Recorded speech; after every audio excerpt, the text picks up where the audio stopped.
قاعدين في أمان الله، الأولاد على اللابتوب على التلفزيون، وأنا كنت نايمة. صحوني قالوا لي يما الحقي قصف. 56-year-old Sana has cancer. She was at her home in Gaza when a bomb fell nearby, collapsing her home on top of her. أولادي وجوزي والعمارة كلها نزلت على الدرج.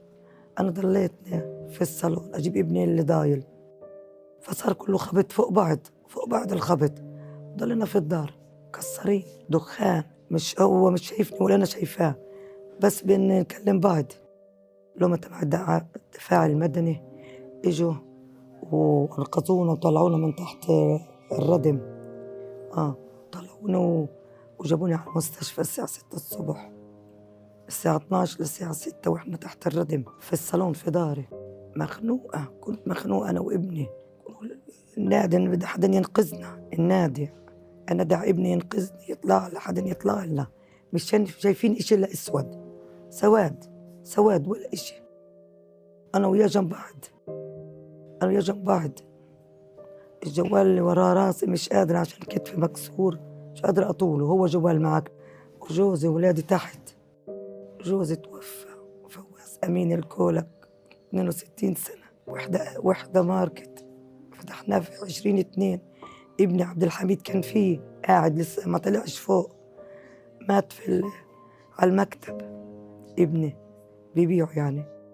وسامح وابنه 6 أشهر بدأ بالسادس، ومرته.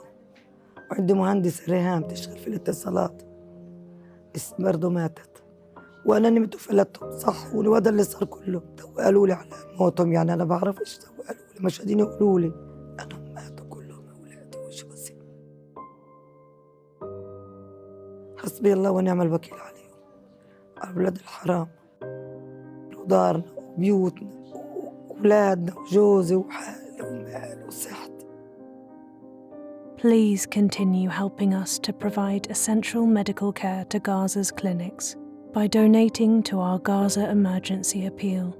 With your help, we'll also be working to repair damaged homes. Your help is still needed so we can rebuild Gaza.